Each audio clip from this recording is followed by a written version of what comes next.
결론부터 말씀드리자면 일반적인 보통 사람이 주식 투자로 돈을 벌기 위해선 수익률보다 수익금에 집중한 투자를 해야 합니다. 그리고 이를 위한 가장 간단한 방법 중 하나는 단순히 미국 지수 ETF를 장기적으로 모아가는 거죠. 그런데 이런 이야기는 다른 곳에서 너무 많이 하잖아요. 저는 여기서 옵션 하나를 더 할게요. 반드시 야수의 심장을 가지고 투기를 경험해보세요. 잠시만요. 지금 진짜 심한 욕하려고 했죠. 일단 진정하시고 조금만 더 들어보세요. 제가 욕 수집하는 취미가 없는 이상 개똥이라도 나름의 이유가 있을 것 아니에요. 자, 우선 이 영상을 보시는 분들이 각자 투기라는 단어에 대해서 어떻게 정의하고 계시는지 모르겠네요. 그럴 수밖에 없는 게 전 세계적으로도 투자와 투기를 어떻게 구분해야 할지 논란이 많더라고요. 뭐 이런저런 말은 많던데 그냥 내가 하면 투자, 네가 하면 투기 이런 느낌이 강한 건 만국 공통이더라고요. 그런데 만약 훗날 가격이 비싸질 것 같아서 가격이 쌀 때 구매하는 걸 투기라고 정의한다면 저는 뼛속까지 투기꾼이에요. 투기꾼, 투기쟁이, 투기자, 투게더 맛이. 자, 그런데 여기서 생각해봐야 할 것이 있어요. 주식뿐만 아니라 어떤 특정 자산의 가격이 현재 저렴한지 아닌지 알려면 어떻게 해야 하나요? 정량적, 그러니까 숫자로 딱 떨어지는 객관적 데이터만 있으면 특정 자산의 가치를 정확히 알 수 있을까요? 그게 안 되니까 투자가 어려운 것이겠죠. 만약 그것만으로 모든 게 해결됐으면 일단 저는 돈 못 벌 게 확실합니다. 머리 좋으신 분들이 다 채갈 테니까요. 그러니 성공적인 투자를 위해서는 정성적 분석, 즉 수치화할 수 없는 경험적 요인 또한 큰 비중을 차지한다는 거예요. 쉽게 말해 특정 자산에 대해 관심을 가지고 오랜 기간 지켜보면서 그 경험을 바탕으로 추측해야 할 필요성 또한 존재한다는 거죠. 내가 바라보고 있는 투자 대상이 지금 싼지 비싼지 나름의 기준대로 평가를 하려면요. 그런데 여기서 재미있는 게 있어요. 우리말로 투기하다가 영어로 뭔지 아세요? speculate. 그런데 이 단어는 투기하다 말고 한 가지 뜻이 더 있어요. 추측하다. 그리고 한 발 더 나아가 이 speculate란 단어는 라틴어 specular, 관찰하다에서 파생됐다고 하네요. 라틴어라 발음은 다를 텐데 뭐 영어라고 발음이 좋을까? 그러니까 투기라는 단어 구성 요소부터 관찰과 추측을 빼놓고는 말을 할 수 없다는 거죠. 저에게 있어서도 투기라는 건 홀이냐 짝이냐 뭐가 나올지 알 수 없는 미래에 내 돈을 마냥 우겨놓고 슬롯머신 레버 당기는 걸 뜻하는 게 아니에요. 어떤 특정 종목이나 자산을 관찰하여 가격의 추이를 추측한 뒤 저의 돈을 베팅하기에 저는 스스로를 투기꾼이라고 부르는 거죠. 아니 투기가 뭔지 개코만큼도 궁금하지 않다고 이 투기꾼아. 그것보다 왜 야수의 심장으로 투기를 경험해보라는 거냐. 자, 요즘은 정보를 얻기에 하도 좋은 세상이라 주식 투자에 조금이라도 관심 있으신 분들은 이제 다 아실 거예요. 현재까지 나와 있는 데이터로 보자면 우리 같은 일반인이 주식으로 돈을 벌 수 있는 확률이 가장 높은 건 그냥 미국 지수 ETF에 무지성 적립식 투자하면 됩니다. 비가 오나 눈이 오나 정해진 날짜에 정해진 금액만큼 그냥 사 모으는 거죠. 물론 채권, 달러, 금 등등 올웨더 포트폴리오 개별 구축 또는 ETF 등과 같은 자산 배분의 방법도 있겠지만 우리 같은 사람들은 여기까지 가기도 사실 귀찮잖아요. 우리는 또 복잡하면 쿨하게 제끼. 그러니 그냥 미국 지수 ETF만 봅시다. 그런데 그걸 아는 놈이 왜 투기를 권하냐고. 아니 좀 있어봐요. 이게 돌아가긴 하는데 후반부에 떡밥 회수 다 할게요. 여기서 잠시 제 학창시절 얘기 좀 하겠습니다. 당시 저랑 같은 반에 공부로 전교 1, 2등을 놓쳐본 적이 없던 녀석이 있었어요. 그 자식 아니 그분은 쉬는 시간에도 점심시간에도 수업시간에도 수업시간에 원래 공부를 하는 거. 여하튼 학교에서 그 친구의 눈이 책으로 향해 있지 않으면 그게 더 어색했어요. 아니 어떻게 사람이 그래? 그래서 어느 날 너무 궁금해서 물어봤죠. 대체 어떻게 그렇게 공부를 하냐고. 그랬더니 그 재수없는 아니 올바른 학생이 너무 당연하다는 듯이 이렇게 말하더군요.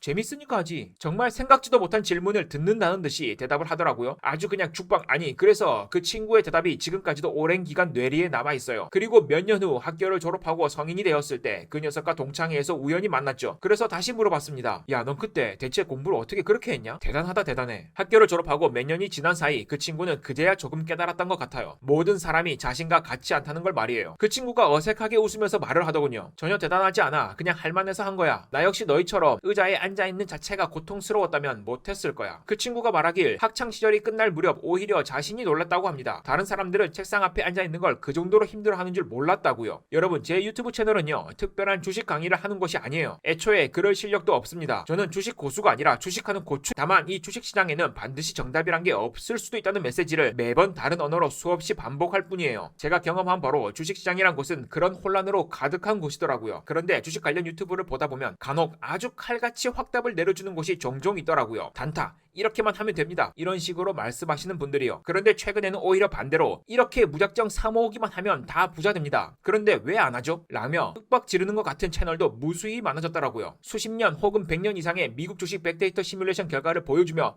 봐라. 여기서 이때 샀으면 지금 얼마 됐다. 네가 공부한다고 되겠냐? 그러니 그냥 입 닫고 사모으기나 해라 라는 식의 태도로 말이죠. 물론 이러한 내용 자체가 틀렸다는 말이 아니에요. 저 역시 지금은 하지 않지만 인스타그램에서 이와 같은 류의 장기 투자 관련 만화를 1년 가까이 가까이 그려서 연재했으니까요. 실제로 저는 현재 그 믿음을 바탕으로 적립식 투자도 꾸준히 진행하고 있어요. 미국 그 자체에 투자하는 것과 마찬가지인 VTI ETF와 배당 성장 SCHD ETF를 매달 사모으고 있죠. 뿐만 아니라 아직 어린 제 자녀가 받은 명절날 용돈 같은 것들도 전부 매달 적립식으로 사모으고 있어요. 그런데 비가 오나 눈이 오나 사모아 간다는 게 장기 적립식 투자를 권하는 유튜버나 전문가들이 말하는 것처럼 그리 쉽지만은 않을 겁니다. 이게 바로 제가 말씀드리고 싶은 핵심이에요. 물론 그렇게 말하는 이들이 전부 사기꾼이고 거짓말쟁이란 뜻이 아니에요. 오히려 그분들은 제 학창시절의 친구처럼 그런 투자 방법이 애초에 힘들지 않은 사람일 수도 있다는 겁니다. 아닌데 난 정말 평범한데 나도 하는 거면 누구나 할 수 있지 뭐. 주식 투자뿐만 아니라 각 분야에서 성과를 내는 사람들의 이러한 말들을 저는 이렇게 정의하고 받아들여요. 스스로 특별함을 가지고 있었다는 걸 몰랐다가 해당 분야에서 우연한 계기로 자신의 재능이나 특기를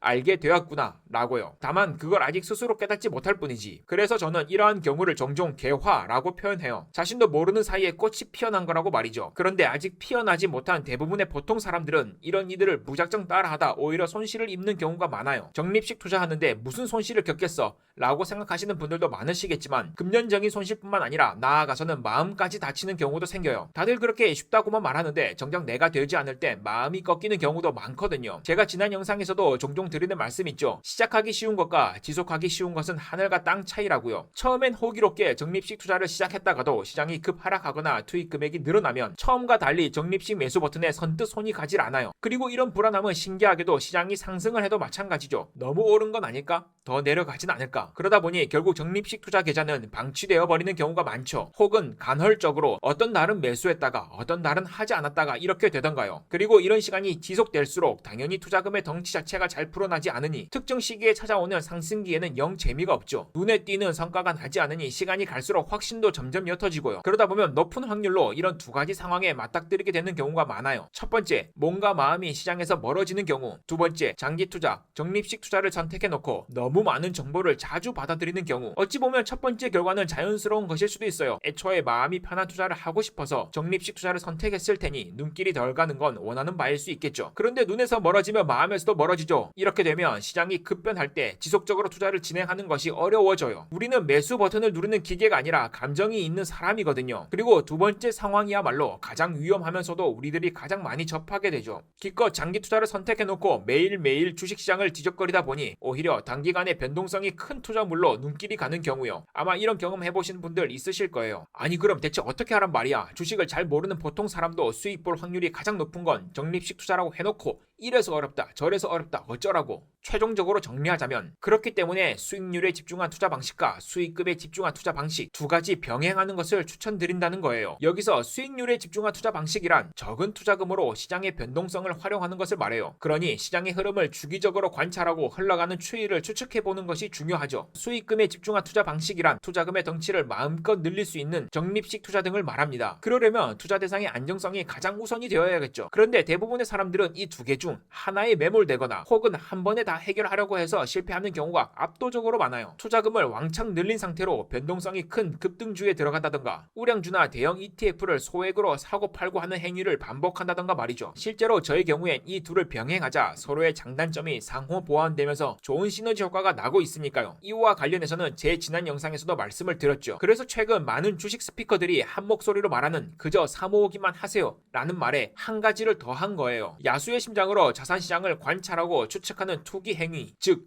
수익률에 집중한 투자 방식 역시 무조건 금기하지 마시고 병행해보시라고요. 예전 영상에서 말씀드렸죠. 정답이 없는 두 가지를 비교선상에 올려놓고 어느 하나에 대해 무조건 옳다, 무조건 그르다 이렇게 단정짓게 되면 오히려 큰 실수할 확률이 더 높아진다고요. 자 그렇다면 야수의 심장 절반 그리고 만물의 영장인 인간의 심장 절반으로 주식 투자를 진행하면 될까요? 장담컨대 제 살 깎아먹는 속도가 훨씬 빠를 겁니다. 자신의 투자금을 1대9가 되었든 2대8이 되었든 비중의 차이를 크게 나누세요. 그리고 비중이 작은 쪽 계좌로 수익률이 중요한 투자를 진행해보는 겁니다. 즉 이 계좌에선 철저하게 특정 개별 종목의 가격 추이를 관찰하고 앞날을 추측해서 매수 매도를 진행하는 거죠. 그리고 당연히 비중이 큰 계좌로는 그냥 더 많은 투자 공부할 생각하지 마시고 매달 적립식으로 지수 ETF를 사 모으는 거예요. 정리하자면 야수의 심장을 가지되 심장이 어떻게 구성이 되어 있죠? 제가 의학도는 아니지만 얼핏 듣기로는 심장은 두 개의 심방과 두 개의 심실로 구성이 되어 있다면서요. 뭐 심장 전체 중 하나의 심방이나 하나의 심실 정도만 야수에게 내어주는 겁니다. 그리고 나머지 심장은 상대적으로 안전한 투자 투자처 앞에서만 두근거리시고요. 그리고 이 부분부터가 울트라, 하이퍼, 스펙터클 중요합니다. 이런 식으로 전혀 다른 두 가지 투자를 경험하시다 보면 얻을 수 있는 엄청난 장점이 있는데요. 바로 주식뿐만이 아니라 재테크 전반에 있어서 자신만의 궁극적인 해답을 찾을 수 있을 거예요. 뭔가 말이 거창한데 이건 실제 제 야수 계좌 중 하나의 수익률을 보여드리면서 말씀드릴게요. 저는 코스닥 상장 주식을 주로 매매하니까 코스닥 지수 대비 수익률을 말씀드리자면 2022년 코스닥 시장 누적 수익률은 마이너스 34%였습니다. 그에 반해 제 계좌는 23% 수익이 났고요. 2023년 작년의 경우에는 시장 수익률이 27%, 제 계좌는 72% 수익을 달성했죠. 서브 계좌 역시 비슷한 수익률을 기록했고요. 이것 봐라 나는 수익 냈다. 이걸 자랑하려고 말씀드린 게 아니에요. 뭐 자랑할 수익률도 아니긴 하지만 수익금은 훨씬 더 초라하거든요. 다시 한번 말씀드리자면 저는 주식 고추입니다. 그런데 제가 전달하고 싶은 핵심은 위에서 말씀드린 대로 계좌를 나누어서 수익률에 집중한 매매와 수익금에 집중한 매매를 병행하시다 보면 자신만의 데이터를 얻을 수 있을 거예요. 자신이 장기간 시장 평균을 이길 수 있는지 없는지 말이에요. 그리고 이러한 데이터를 얻게 되면 혹여 시장 평균을 이기지 못하였더라도 그때부터는 초보자가 아닐 겁니다. 시장 평균의 힘을 확실히 몸으로 체감했을 테니까요. 시장 평균 수익률을 넘는다는 게 결코 쉬운 일이 아니구나. 이때부터는 사실 자신도 자각하지 못하는 사이 괴화되었다고 봐도 무방합니다. 결국 자본주의 세상에서 남들보다 돈을 더 벌 수 있는 방법의 본질은 내가 잘하는 일로 벌어들인 소득을 잘하면 가치가 올라갈 자산과 바꿔놓는 것이구나